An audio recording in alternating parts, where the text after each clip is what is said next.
Today's review is a brand new beer from Rivington, one of my favourite breweries, and this is Pastel Sea of Tranquility. It's an IPA and it has Peacherine, Superdelic and Superdelic Cryo. But what's it going to be like? Keep watching to find out.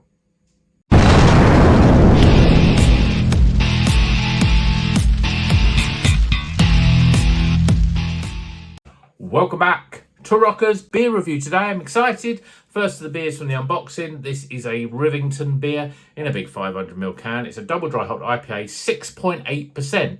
And as I said in the intro, we've got Peacherine, which is becoming one of my new favourite hops. Superdelic, which I've had a few times. I'm not quite sure what it brings, but we'll see with this beer. And also Superdelic Cryo. So I'm not sure where the sort of emphasis is. We've got two types of Superdelic and one Peacherine. Let's crack it open, get it in the glass, and see what it's all about. Because I love Peacherine. I love Rivington beer. One, because the beer's great, and also the big cans. And I think if you saw my unboxing of these beers, I said, you know, Rivington probably should be my favourite brewery.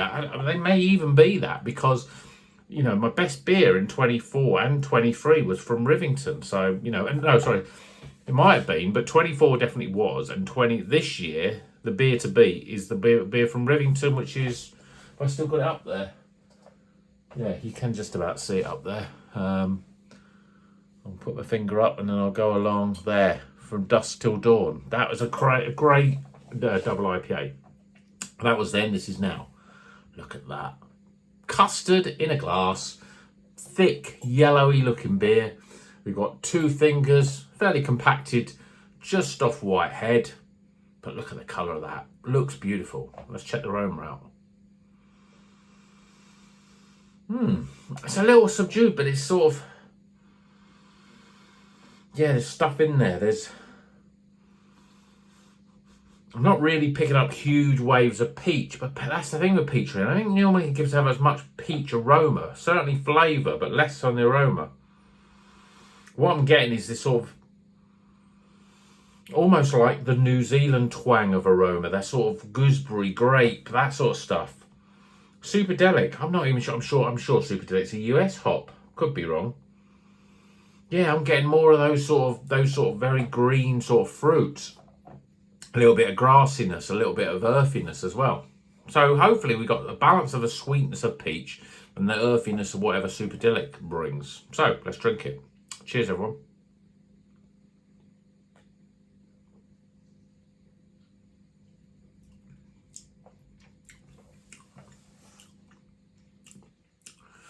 Yeah, flavour-wise as well, there's a lot of flavours that are crashing against each other. There is an element of peachiness to it, stone fruits. And that's sort of almost like intertwined with this sort of, I'm going to have to go in again.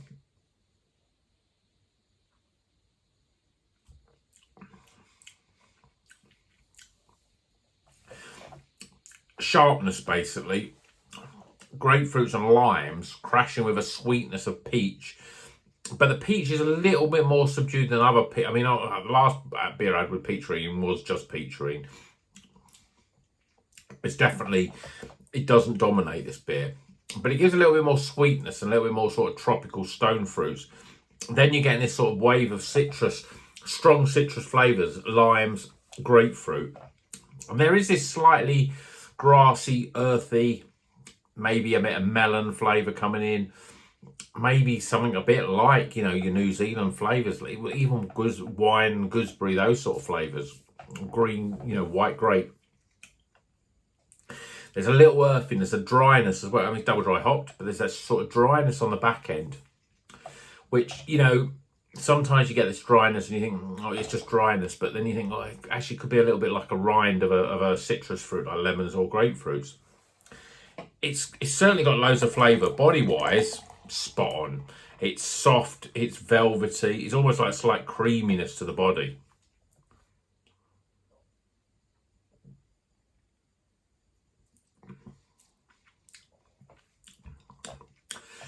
That earthiness, that's that flavour.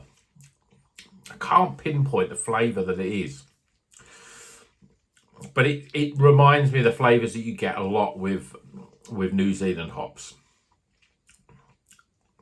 There's a dryness. I wouldn't say piness. I think it's more, the flavour I'm thinking is more of a grapefruit sort of flavour. The peach comes in sort of big and hit, and then you're left with this dry, I don't want to say bitter, but a zesty sort of finish on the back end. Almost like you're hitting grapefruits and limes, and there's other stuff like guava and lime, gooseberry and melon. Melon, I think, is quite a big flavour. It's not bad. I don't really understand what Superdelic is all about. It's one of those sort of hops that you think, because it's, I don't know, just because of its name, you think it's going to be sort of almost like one of these sort of big blends of different flavours. It might bring a bit of the stone fruit in there, because I think even the peach is not as sweet and light and bright. No, I think it's almost like the peach is holding back the Superdelic a little bit. Whereas when I think of that peacherine one that I had from Track, it tasted like peach Melba. You really had that peaches and cream, real fresh peach. You're not getting that flavour with this. You're getting a slight sweetness, a stone fruit sort of flavour. But then you're left with a lot more sort of grassy, earthy, grapefruit lime sort of rind, opposed to the pulpiness of it, that sort of sharp zest of flavour. It's not bad. Rivington have done better, but the body is really, really good. The flavours are there. They're just a little bit, I don't know, they just sort of bash against each other. They don't sing, and there's not, there's a complexity in flavour, but it's a little muddled in terms of what I'm actually tasting here. The peacherine, I think, is a little lost.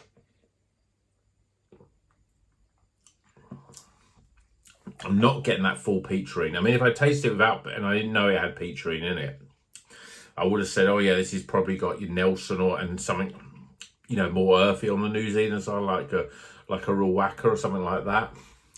It tastes for me very New Zealand hops. All right, I'm going to do some live scores, but I'll pause it before the new live scores. I'm going to have a quick check where Superdelic's from, because if it's a New Zealand hop, it makes it more understandable. But if it isn't, well, it isn't. So let's get some live scores.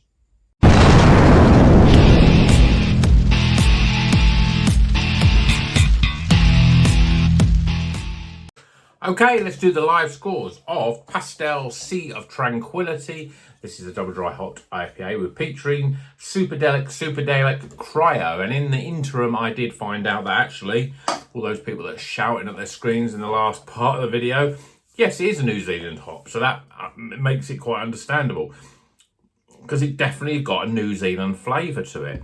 What's strange is that when I looked at the notes of what the flavour tasting notes are of Superdelic, is it says berry, sort of sweet candy, like sweets. I'm not getting any, and citrus, but I'm getting more of the citrus stuff.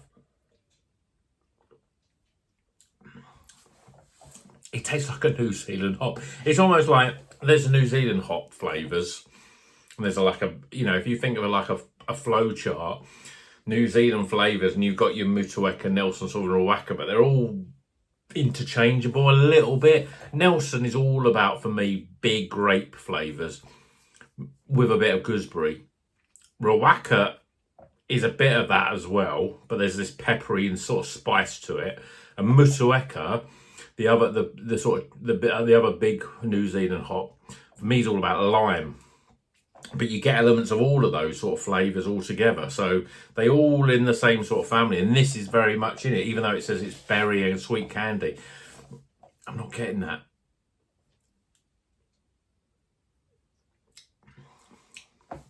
I don't think I'm really getting the berry thing.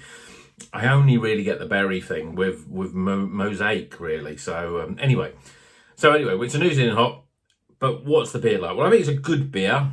I don't think it's a great one, though. I just think it's a little muddled, and the peacherine doesn't sing and dance like a great hop that it is. It doesn't bring that sweet peachness, which is sort of weird, because if Superdelic's sort of sweet and sort of stone, it says sweet candy, berry, and it also does say mango as well. I don't know. Let's do it anyway. Firstly, aroma. Yeah, I mean, as soon as you put your nose to it, you think, there's New Zealand hops in this. The peacherine is not there. It was a little subdued. It smells good, but not great. I'm going to give it a 13 for aroma. Appearance-wise, well, I mean, you saw the colour of it. I mean, you can see the colour of it, what left of it. It's an easy drinking beer, this, for 6.8%. It's a lovely colour, just what you want. Custard in a glass. So I'm going to give it a 9. Go on, give it a 9.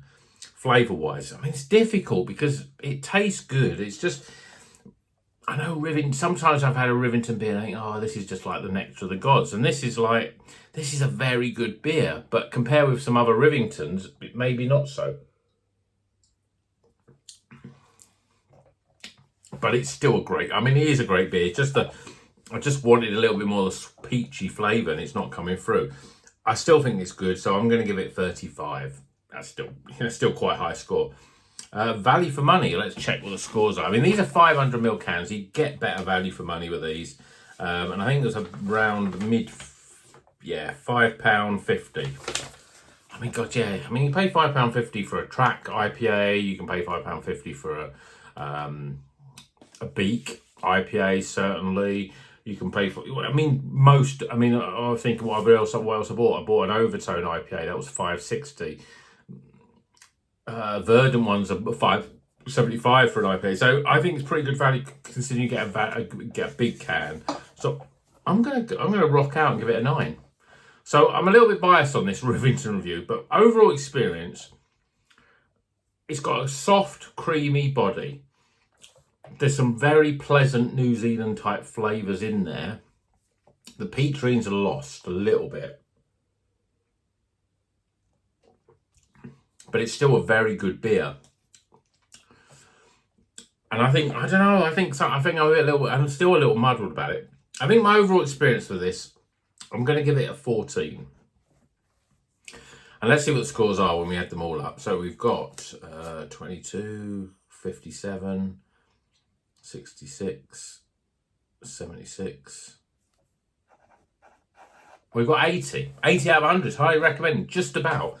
I think that's a great score. I think that's a very fair score for this.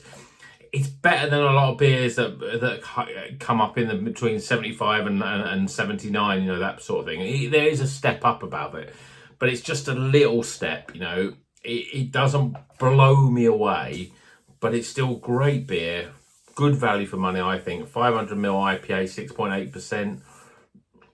£5, what did I say, £5.50 or £5.40, I think it was. What did I say? Yeah, £5.50. It's pretty good. I've drank it down, even though it's a massive can. I was going to actually just drink this, but I'm going to probably drink another one. Rivington has set the bar high. And so when I drink this, I think I want a little bit more. But it's still very good beer, very, very good beer. You can't go wrong with Rivington. I don't think I've ever had a bad beer from them. I've had some very, very good beers from them, and I've had some great ones from them. So give it a go. I've got 3 Rivingtons to review this month. So yeah, I think this one is pretty good, but we can do better. So let's see if we can. Let me know. What do you think of Rivington? I think a lot of people are saying you can't buy them from their web store. I don't know if that's true. I know there's a lot of bottle shops that don't have them in, but I think they're one of the best breweries in the country. I really do. I think that they can hold their own against the likes of the bigger hitters like Track, like Verdant. They can hold their own against them. So let me know what you think about Rivington. Until the next one, you know what you do. Drink good craft beer and of course keep on rocking.